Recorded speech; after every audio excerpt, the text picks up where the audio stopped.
Bonjour à tous, c'est la chef Alice Balleux du Cook & Coffee. J'ai le plaisir de vous retrouver aujourd'hui pour une nouvelle recette. Une recette cette fois salée, une recette de risotto. Le risotto, c'est vraiment la base au Cooking Chef. Donc là, je vais utiliser le Cooking Chef Expérience. C'est vraiment la base au Cooking Chef Expérience puisque c'est une recette qui devient super simple, super rapide, qu'on peut lancer et prendre l'apéritif ou faire autre chose en même temps. Donc c'est vraiment top. Aujourd'hui, donc vous pouvez évidemment faire cette recette de manière un peu nature, sans légumes. Aujourd'hui, je vais vous la faire avec des légumes, donc champignons, carottes, courgettes, échalotes, ail. On rajoutera aussi un petit peu de persil, un petit bouillon de volaille, un petit peu de vin blanc. Voilà. Après, sachant que le risotto, vous pouvez le personnaliser selon vos envies. On agrémentera aussi ce risotto pour le rendre un petit peu plus chic avec une chantilly de parmesan et une tuile de parmesan. Vous allez voir, c'est top et super rapide à faire. Donc pour commencer cette recette, je vais d'abord donc passer tous mes légumes à l'accessoire à brunoise, comme ça c'est encore plus rapide. Vous pouvez également les trancher avec le bol multifonction si vous le souhaitez. Mais c'est vrai que moi, j'ai quand même une petite préférence pour l'accessoire à brunoise qui coupe en dés de 1 cm sur 1 cm. C'est vraiment une découpe qui est top. Pour le risotto, ça va très bien. Ça se mélange très bien au riz. Voilà, je vous le conseille vraiment. Donc l'accessoire à brunoise, hop, vous le fixez vers l'avant de l'appareil.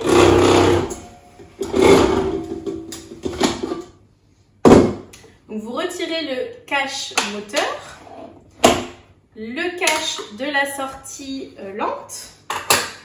Vous fixez l'embase moteur de l'appareil à brunoise vers vous, puis vers le haut.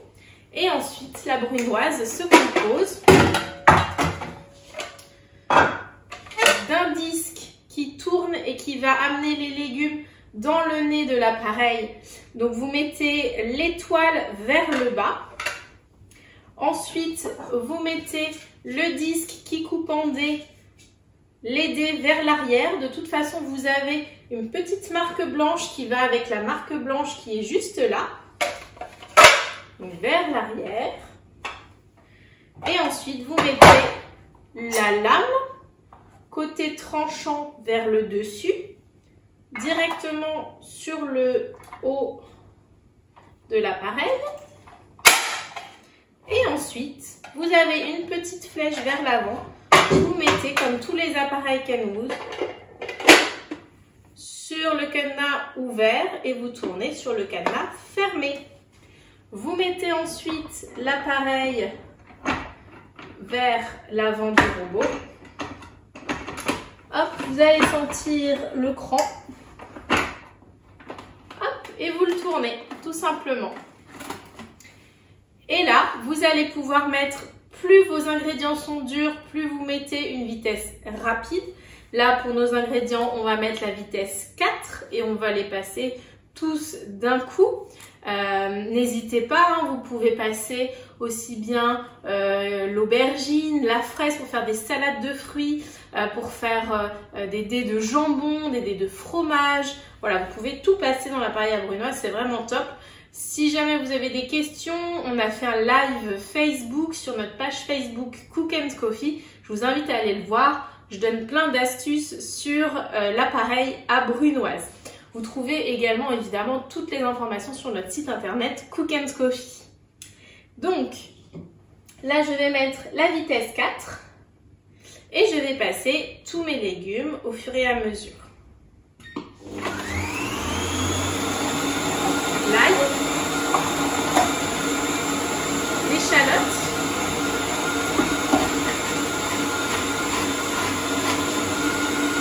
les champignons,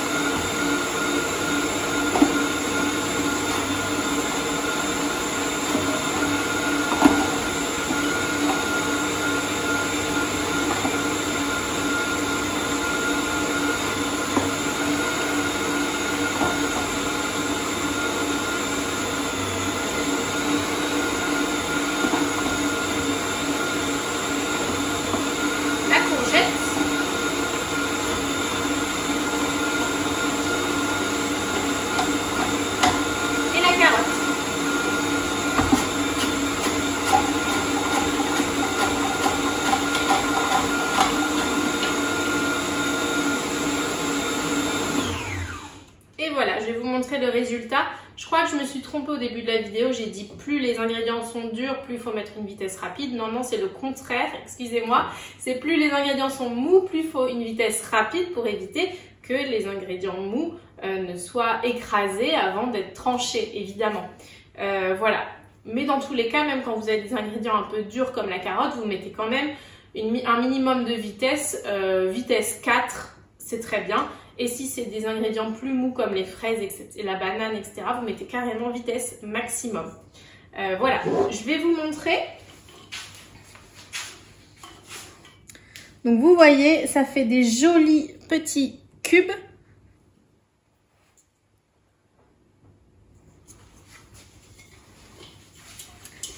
Ça fait des jolis petits cubes. Donc là, c'est top pour notre recette, c'est parfait. Je vais les débarrasser et on va pouvoir commencer notre risotto.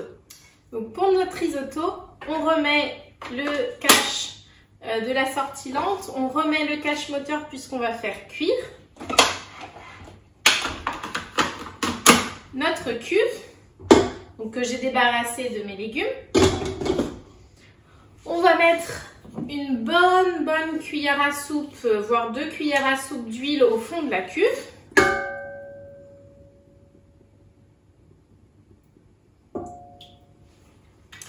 Et on va peser, donc là je vais faire un risotto pour 4 personnes environ.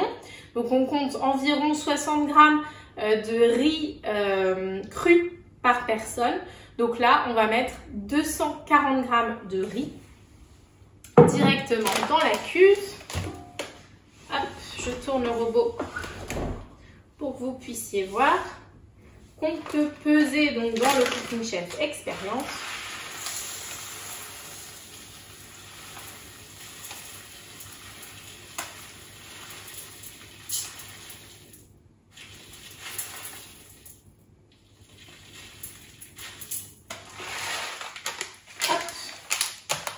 Et donc là, le but maintenant, c'est de faire nacrer le riz dans l'huile d'olive. Donc on va mettre à 180 degrés, mélange 1 avec le batteur souple. Donc batteur souple qui doit être bien réglé, je le rappelle à chaque vidéo. Le batteur souple doit être bien plié au fond de votre cuve. Si ce n'est pas le cas, vous prenez une clé à molette, vous dévissez l'écrou, vous sortez plus ou moins la tige et vous revissez. Si votre batteur souple n'est pas bien réglé, vous n'allez pas bien réussir vos préparations. Donc, je mets le batteur souple. Pour information, vous avez 2 gaines normalement, une grise, une noire. Ce sont exactement les mêmes, mais vous pouvez en privilégier une pour le salé et une pour le sucré pour éviter les transferts de goût et d'odeur. Je referme mon robot. Je place le couvercle anti-projection parce que sinon les grains de riz risquent de sauter un petit peu. Donc le mélange 1, c'est pas les vitesses qui sont sur la droite, ce sont les mélanges qui sont sur la gauche, symbolisés par un petit logo de cuillère. Donc c'est la cuillère 1. Cuillère 1 qui va mélanger lentement mais régulièrement. On l'utilise pour les préparations chaudes. Donc mélange 1. 180 degrés. Vous pouvez mettre 1 minute puisqu'on va juste faire nacrer le riz, c'est-à-dire le rendre translucide. À tout de suite. Petite précision, si vous entendez votre batteur souple couiner comme ça, je sais que c'est désagréable, mais c'est normal. C'est le silicone contre l'inox. À froid, ça fait ce bruit. Et dès que la cuve va chauffer, le bruit s'arrêtera. Alors, je sais que c'est un petit peu embêtant, mais c'est normal. C'est chimique, on ne peut rien y faire. Donc, tout va bien. À tout de suite. Voilà, les 1 minute sont passées. Donc, le riz est bien nacré. Je vais pouvoir maintenant laisser à 180 degrés mélange 1. Je vais ajouter une bonne lichette de vin blanc, donc environ 10 centilitres de vin blanc, donc 100 millilitres. Vous faites vraiment en fonction de vos goûts. Vous n'êtes pas obligé d'en mettre si vous n'en voulez pas. Dans ces cas-là, vous ne mettez pas du tout de vin blanc, vous mettez directement le bouillon. Sachant que l'alcool quand même disparaît à la cuisson, hein, ne vous inquiétez pas. Vous pouvez remplacer par un vin rouge si vous voulez avoir un riz un petit peu sympa. Voilà, vous faites ce que vous voulez. Je vous ai pas précisé, mais le riz du risotto est un riz spécial. Vous ne prenez pas n'importe quel riz. C'est un riz rond. Donc vous le trouvez sous l'appellation riz arborio ou riz canavéré. Donc c'est un riz rond, c'est le même que le riz à risotto, un peu le même que le riz à sushi également. Vous le trouvez aussi, un riz dessert, etc. Riz rond. Voilà, c'est un riz un peu spécial qui va donner ce côté crémeux un petit peu à au risotto. Vous pouvez également faire un risotto de pâtes, de chou-fleur, de graines, d'avoine, d'épeautre, etc. Il n'y a aucun souci. Simplement, ça n'aura pas tout à fait la même texture que le risotto fait au riz. Mais voilà, encore une fois, laissez libre cours à votre imagination. Vous pouvez faire plein de choses. Après, le temps de cuisson est à respecter en fonction du féculent que vous allez utiliser, évidemment. Donc là, on va ajouter le vin blanc et remettre une petite minute à 180 degrés.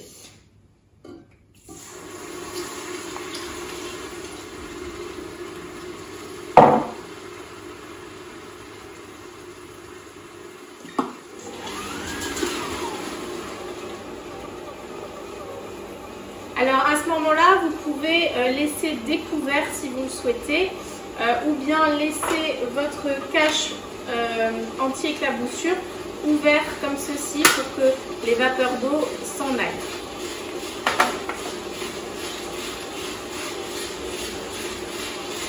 Au bout de la minute, on va pouvoir ajouter notre bouillon. Donc j'ai un bon bouillon de volaille. Vous pouvez évidemment utiliser les bouillons cubes si vous n'avez que ça. Attention après à l'assaisonnement en sel puisqu'ils sont souvent très salés. Sinon je vous conseille les bouillons Ariake, de la marque Ariake. Ils sont vraiment bien, ça s'utilise un peu comme des sachets de thé. Ils sont beaucoup plus naturels, beaucoup moins salés. Sinon vous pouvez faire votre bouillon vous-même, donc bouillon de légumes, de volaille, de bœuf, de poisson, comme vous le souhaitez. Et donc tout simplement, nous allons pouvoir ajouter nos légumes, le bouillon et faire cuire 20 minutes. Alors vous faites cuire aussi en fonction de votre riz ou de votre légumineuse.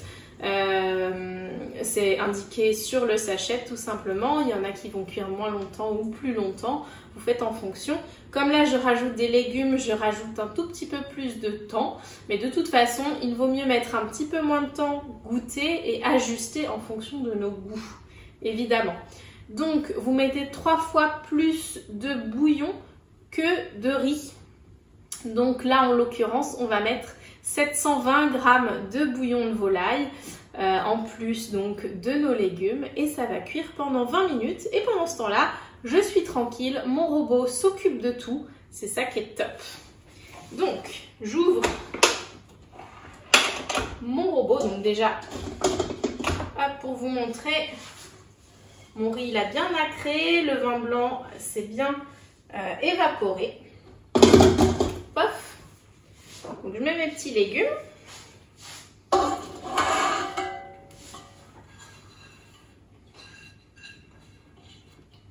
Donc pour rappel, il y avait des champignons, une carotte, une courgette, de l'ail et de l'échalote.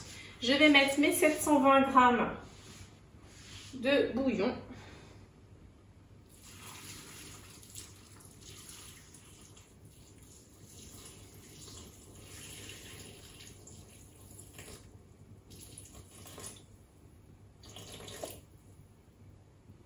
Voilà, et donc c'est parti pour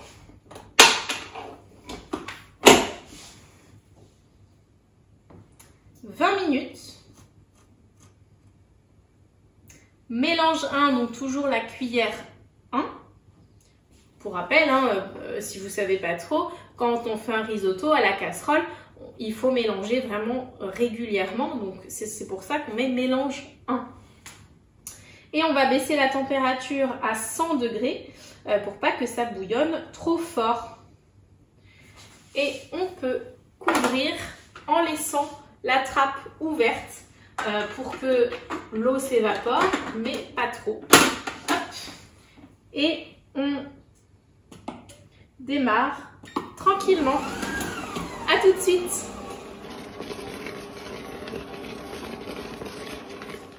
Ça y est, comme vous avez pu le constater, notre risotto est cuit. Donc vous avez vu, on n'a rien à faire.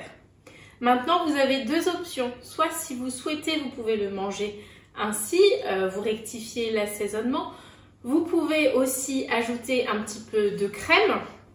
Directement maintenant, vous laissez tourner un tout petit peu et vous servez directement. Vous pouvez maintenir au chaud à 70 degrés, mélange 1, le temps de vous installer à table, que vos invités arrivent, etc. Et vous pouvez également, donc aujourd'hui on va réserver le risotto, donc on va mettre le persil, l'assaisonnement, on va réserver le risotto. Et on va faire dans une seconde cuve une chantilly de parmesan et des petites tuiles de parmesan au four pour un risotto un petit peu plus gastronomique. Donc là je vais juste rajouter un petit peu de persil. Alors vous pouvez mettre sinon de la ciboulette, tout ce que vous aimez. On aurait pu mettre évidemment des morceaux de viande, mais dans ces cas-là, ou de poisson, dans ces cas-là, vous les faites cuire à part et puis vous les rajoutez après ou vous les mettez joliment sur le dessus, c'est possible aussi. On va assaisonner un petit peu. Alors après, selon vos goûts. Hop.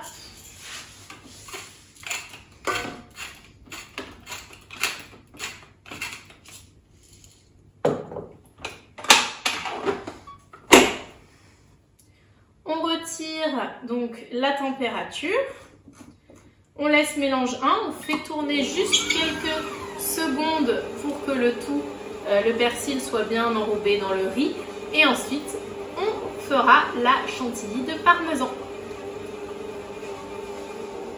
Avant de faire la chantilly de parmesan, on va faire nos petites tuiles de parmesan puisque c'est très rapide et comme ça on va les mettre au four pendant qu'on fait la chantilly. Donc pour faire les tuiles de parmesan, vous prenez une plaque, un papier sulfurisé ou un style-pâte. Vous prenez donc l'emporte-pièce de la taille qui vous convient. Par exemple, moi je vais prendre le 80 mm. Je prends donc mon parmesan. J'en mets à l'intérieur de mon cercle.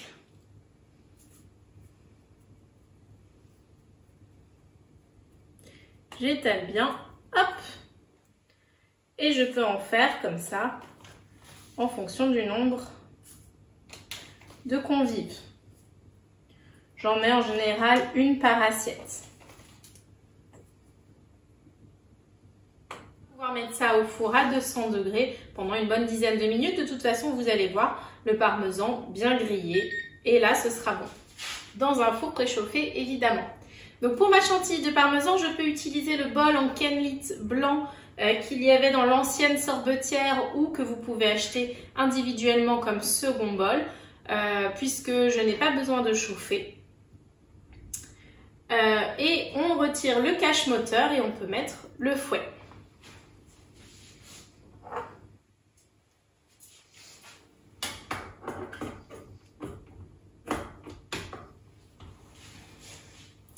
Donc pour la chantilly, c'est très simple, on a besoin de crème, minimum 30% de matière grasse. Si vous voulez garder votre chantilly dans le temps, vous pouvez rajouter une cuillère à soupe de mascarpone si votre crème est qu'à 30%. Si elle est à 35%, ça suffit. Vous mettez votre crème liquide entière, donc minimum 30% de matière grasse, bien froide directement dans votre cuve. Donc on va faire fouetter à vitesse 5 et ensuite on rajoutera donc poivre, sel et parmesan. Voilà, une chantilly, vous pouvez la faire comme ça en rajoutant quelque chose. Une chantilly classique, donc c'est sucre glace vanille, vous pouvez faire zeste de citron, etc. Vous pouvez également la prévoir à l'avance en faisant infuser la crème à chaud. Donc vous faites bouillir votre crème avec de la menthe, du basilic, du lard, du chorizo, du thé, du café, ce que vous voulez. Une fois infusé, vous faites mixer ou pas votre préparation et vous la laissez refroidir. Et une fois froide, vous pouvez la monter en chantilly. Voilà, donc vous pouvez laisser libre cours à votre imagination pour faire des chantilly sucrés ou salés. Donc là, je vais mettre de la crème. Alors, la dose est en fonction de vos goûts, de vos invités. Là, l'idée, c'est de faire une jolie quenelle au-dessus de notre risotto, donc pas besoin d'en faire de trop. On va mettre donc notre fouet ballon, vitesse 5, et donc le temps va varier en fonction du taux de matière grasse de votre crème, de la quantité, donc voilà, de 2 à 5 minutes on va dire, hein. Vous voyez quand elle est bien foisonnée. À tout de suite. Voilà, tous nos éléments sont prêts, donc ma crème est bien dense, bien jolie. Le risotto est prêt, notre huile de parmesan également, donc vous voyez le temps de faire la crème, les tuiles ont cuites, donc c'est vraiment très rapide.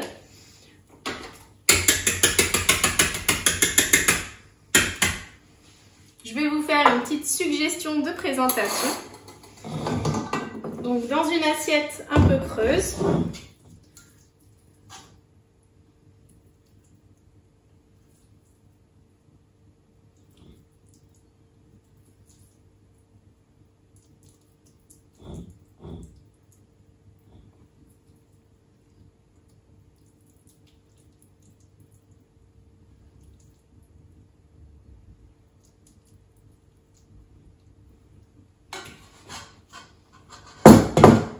je mets mon risotto, je prends ma crème chantilly au parmesan, je fais une quenelle. Donc pour faire une quenelle, vous prenez de la crème dans une cuillère, vous transvasez d'une cuillère à une autre jusqu'à ce que la forme soit jolie. On va en mettre par exemple 3. Alors c'est normal que la quenelle commence à fondre sur votre riz, c'est l'effet voulu.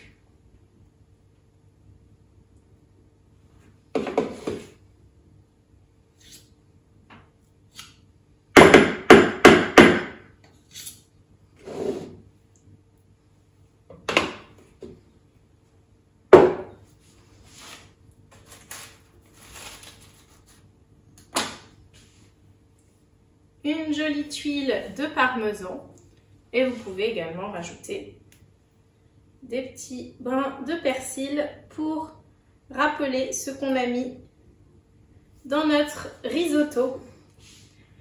Et voilà, il ne me reste plus qu'à vous souhaiter un bon appétit. N'oubliez pas de liker cette vidéo, de vous abonner à notre page YouTube Cook & Coffee si vous aimez ces vidéos. Vous pouvez nous laisser un commentaire. Je vous rappelle que la recette sera en dessous la vidéo. Vous pouvez également donc retrouver tous nos articles culinaires, accessoires, robots Cooking Chef ou autres accessoires Kenwood sur notre e-shop Cook & Coffee ou directement à Paris dans notre showroom Cook & Coffee. J'aurai le plaisir de vous retrouver le mois prochain pour une nouvelle vidéo. En attendant, vous pouvez vous abonner à nos pages Facebook et Instagram Cook & Coffee et Alice Balleux. Je vous souhaite une très bonne journée ou soirée et je vous dis à très vite pour de nouvelles vidéos.